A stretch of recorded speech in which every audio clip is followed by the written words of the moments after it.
अस्सलाम वालेकुम जी, क्या हाल है सारे दोस्तों का? ठीक हो, उम्मीद करना वल होवो दे। ते मैं तुहाडा अपना दोस्त होस्ट बाबू जट ते तुसी देख रहे हो डेरे वाला जट। ते रूटीन शेयर करने की एक वाकया तुहानू सुनान जा रहे हैं। पहले वक्तां दे विच दो यार हुंदे आए, असली ते नकली। जेड़ा असली यार हुंदा है ना, ओहदे कोल न ओहदा जेड़ा दूसरा यार हुंदा है, ओह आंदा ओहदी खातर खिदमत चंगी करदा है, ओहदे अगे जो कोई रोटी पानी रख सकदा है ओह रखदा है। एक बारी ओहदे ते माड़े हालात आ गए, उन्हें आख्या कि क्यों ना अपने यार कोलों मदद लई जाए। अपने यार कोलों मदद लई ਇਹ ਵਾਕਿਆ ਪਹਿਲਿਆਂ ਵਕਤਾਂ 'ਚ ਦੋ ਯਾਰਾਂ ਦਾ। ਜਿਹੜੇ ਦੋ ਯਾਰ ਆਏ ਉਹਦੇ ਵਿੱਚ ਨਾ ਉਹ ਇੰਝ ਹੋਣਾ ਕਿ ਉਹ ਜਿਹੜਾ ਨਸਲੀ ਆਇਆ ਨਾ ਉਹਦਾ ਯਾਰ ਗਰੀਬ ਦੋਸਤ ਆ, ਉਹਦੀ ਚੰਗੀ ਮਦਦ ਸ਼ਦਤ ਖਿਦਮਤ ਵਗੈਰਾ ਕਰਦਾ ਹੁੰਦਾ ਆ। ਤੇ ਉਹਦੇ ਤੇ ਮਾੜੇ ਹਾਲਾਤ ਆ ਗਏ। ਉਹਦੀ ਬੀਵੀ ਚੰਗੀ ਸਮਝਦਾਰ ਆਈ, ਉਹਨੇ ਆਖਿਆ ਕਿ ਤੂੰ ਜਾ ਨਾ ਆਪਣਾ ਤੇਰੇ ਵਾਲੋਂ ਚੌਧਰੀ ਫਲਾਣਾ ਹੁੰਦਾ, ਉਹਦੀ ਖਾਤਰ ਖਿਦਮਤ ਵੀ ਚੰਗੀ ਕਰਨਾ। ਤੇ ਉਹਦੇ ਵੱਲ ਜਾ ਕੋਈ ਮਦਦ ਲੈ ਆ।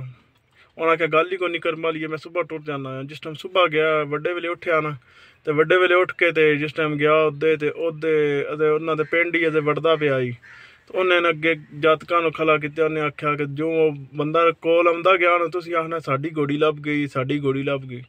ਤੇ ਉਹ ਜਿਸ ਟਾਈਮ ਉਹ ਪਿੰਡੇ ਦੇ ਕੋਲ ਗਿਆ ਨਾ, ਜਾਤਕਾਂ ਬਾਈ ਕੂਕ ਪਾਣੀ ਸ਼ੁਰੂ ਕਰ ਦਿੱਤੀ, ਸਾਡੀ ਘੋੜੀ ਲੱਭ ਗਈ, ਸਾਡੀ ਘੋੜੀ ਲੱਭ ਗਈ।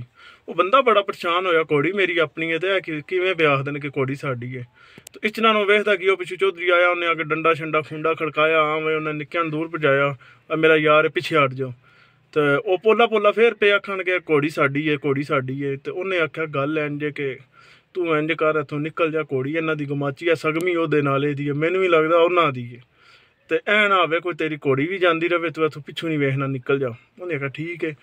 ਉਹ ਹੁਣ ਕਰਮਾਂ ਵਾਲਾ ਟੁਰ ਗਿਆ ਪਿੱਛੋਂ। ਉਹਨੇ ਉਹਨਾਂ ਨੂੰ ਜੋ ਕੋਈ 5-10 ਰੁਪਏ ਦਿੱਤੇ ਜਾਂ ਉਹਨਾਂ ਵਕਤਾਂ ਜੋ ਕੋਈ ਵੀ ਉਹ ਬੰਦੇ ਵੀ ਟੁਰ ਗਏ। ਤੋਂ ਘਰ ਆਇਆ ਬੜਾ ਪਰੇਸ਼ਾਨ ਬੈਠੇ ਆ। ਉਹਦੀ ਬੀਵੀ ਪੁੱਛਿਆ ਕਿ ਕੀ ਗੱਲ ਹੈ, ਆਪਣੇ ਯਾਰੇ ਵੱਲ ਗਿਆ ਹੈ, ਉਹਨੇ ਚੌਧਰੀ ਕੋਈ ਮਦਦ ਕੀਤੀ ਜਾਂ ਕੋਈ ਨਹੀਂ ਕੀਤੀ। ਉਹਨੇ ਆਖਿਆ ਕਰਮਾਂ ਵਾਲੀਏ ਮਦਦ ਕੀ ਕਰਨਾ, ਜਿਸ ਟਾਈਮ ਮੈਂ ਉਹਦੇ ਗਿਆ ਤਾਂ ਉਹਨੇ ਸਾਰੀ ਗੱਲਬਾਤ ਸੁਣਾਈ ਮੇਰੇ ਨਾਲ, ਤਾਂ ਇਹ ਮਾਜਰਾ ਆਇਆ। ਉਹਦੀ ਬੀਵੀ ਬੜੀ ਸਮਝਦਾਰ ਰਹੀ। ਉਹਨੇ ਆਖਿਆ ਕਰਮਾਂ ਲਿਆ ਉਹਨੂੰ ਛੱਡ ਦੂੰ, ਅੱਜ ਤੋਂ ਬਾਅਦ ਜੰਗਲ ਦੇ ਵਿੱਚੋਂ ਲੱਕੜੀਆਂ ਵੱਢਿਆ ਕਰ ਤੇ ਆਪਣਾ ਅਸੀਂ ਵਕਤ ਟਪਾਈਏ, ਕੋਈ ਮਸਲਾ ਨਹੀਂ ਹੈ। ਤੇ ਉਹਨੇ ਆਖਿਆ ਠੀਕ ਹੈ। ਉਹ ਅੱਲਾ ਨੂੰ ਯਾਦ ਕਰਕੇ ਆਪਣਾ ਰੋਜ਼ਗਾਰ ਆਪਣਾ ਵਕਤ ਟਪਾਉਣ ਲੱਗ ਪਏ। ਇਵੇਂ ਉਹ ਜੰਗਲ 'ਚ ਜਾਏ ਕਰੇ, ਲੱਕੜੀਆਂ ਵੱਢੇ ਤੇ ਘਰ ਦਾ ਇੰਤਜ਼ਾਮ ਉਹਦੀ ਬੀਵੀ ਚਲਾਏ। ਤੇ ਹੋਇਆ ਇੰਝ ਕਿ ਕੋਈ ਡੰਗਾ ਬਾਅਦ ਉਹਦਾ ਇੰਨਾ ਯਾਰ ਆਵੇ ਪਿਆ ਉਹਦੇ ਘਰੇ ਵੱਲ। ਤੇ ਉਹਨੇ ਜਿਸ ਟਾਈਮ ਵੇਖਿਆ ਨਾ, ਉਹ ਜਿਸ ਟਾਈਮ ਵੇਖਦਾ ਕੀ ਹੈ ਕਿ ਉਹਨੇ ਘੋੜੀ ਭਜਾਈ ਉਹਦੇ ਘਰੇ ਵੱਲ। ਉਹਨੇ ਜਿਹੜੀਆਂ ਲੱਕੜੀਆਂ ਸ਼ਕੜੀਆਂ ਵੱਢੀਆਂ ਉਹਨੇ ਫਟਾਫਟ ਚੁੱਕੀਆਂ। ਉਹਨੇ ਆਖਿਆ ਮੇਰਾ ਯਾਰ ਆ ਗਿਆ, ਦੌੜਦਾ ਘਰੇ ਵੱਲ ਆਇਆ। ਜਿਸ ਟਾਈਮ ਘਰੇ ਵੱਲ ਆਇਆ, ਇਸ ਤਰ੍ਹਾਂ ਉਹਦਾ ਯਾਰ ਉਹਦੇ ਘਰ ਆ ਗਿਆ। ਉਹਦਾ ਕੰਮ ਖਤਮ ਕਰਦਿਆਂ ਨੂੰ ਉਹਦੀ ਜਨਾਨੀ ਆਖਦੀ ਹੈ ਕਿ ਚੁੱਪ ਕਰਕੇ ਬਹਿ ਰਹੀ। ਉਹਨੇ ਆਖਿਆ ਕੀ ਗੱਲ ਹੈ ਭਰਜਾਈ, ਅੱਗੇ ਮੈਂ ਆਪਣਾ ਰੋਟੀ ਪਾਣੀ ਪੁੱਛਣੀ ਹੈ, ਰੋਟੀ ਪਾਣੀ ਦੇਣੀ ਹੈ, ਅੱਜ ਕੋਈ ਚੀਜ਼ ਵੀ ਨਹੀਂ ਪੁੱਛੀ। ਉਹਨੇ ਆਖਿਆ ਭਈਆ ਮੈਂ ਕਰਾਂ ਕਿ ਮੈਨੂੰ ਤੇਰਾ ਬੜਾ ਅਹਿਸਾਸ ਹੈ। ਉਹਨੇ ਆਖਿਆ ਉਹ ਕਿਵੇਂ? ਉਹਨੇ ਆਖਿਆ ਇਹ ਗੱਲ ਜਦੋਂ ਦਾ ਤੇਰੇ ਕੋਲੋਂ ਹੋ ਕੇ ਆਏ ਹੈ, ਉਹ ਲੰਗਰੀ ਵਾਲਾ ਸੋਟਾ ਲੈ ਨਾਲ ਪਹਿਲਾਂ ਬੰਦੇ ਦਾ ਸਿਰ ਕੁੱਟਦਾ ਜਿਹੜਾ ਸਾਡੇ ਘਰ ਮਹਿਮਾਨ ਆਵੇ, ਤੇ ਬਾਅਦ 'ਚ ਤਵਾ ਮਾਰਦਾ, ਉਹਦੀ ਧੌਣ ਲਾ ਦਿੰਦਾ, ਉਹਦੇ ਖੂਨ ਵੀ ਲੱਗੀ ਆਈ। ਉਹਨੇ ਨਾ ਕਿਸੇ ਚੀਜ਼ ਦਾ ਖੂਨ ਉੱਥੇ ਲਾ ਦਿੱਤਾ। ਤੇ ਉਹਨੇ ਆਖਿਆ ਕਿ ਮੈਨੂੰ ਤੇ ਤੇਰੀ ਟੈਨਸ਼ਨ ਹੈ, ਜੇ ਤੂੰ ਆ ਗਿਆ ਤੇ ਤੇਰਾ ਕੀ ਬਣੇਗਾ। ਉਹਨੇ ਨਾ ਫਟਾਫਟ ਘੋੜੀ ਤੇ ਚੜਿਆ, ਨਿਕਲ ਗਿਆ। ਤੇ ਉਹ ਇਸ ਤਰ੍ਹਾਂ ਨੋਬੀ ਆ ਗਿਆ, ਧੂੜ ਪੀ ਉੱਡਦੀ ਜਾਵੇ। ਉਹਨੇ ਪਿੱਛੋਂ ਆਵਾਜ਼ ਮਾਰਿਆ, ਉਹ ਖਲਾ ਕੋਈ ਨਾ ਨੱਸ ਗਿਆ। ਤੇ ਉਹ ਪਿੱਛੋਂ ਉਹਦਾ ਯਾਰ ਆਇਆ। ਉਹਨੇ ਬੀਵੀ ਨੂੰ ਪੁੱਛਿਆ ਕਿ ਕੀ ਗੱਲ ਹੈ, ਮੇਰਾ ਯਾਰ ਆਇਆ ਅੱਜ ਬੈਠਾ ਨਹੀਂ ਹੈ।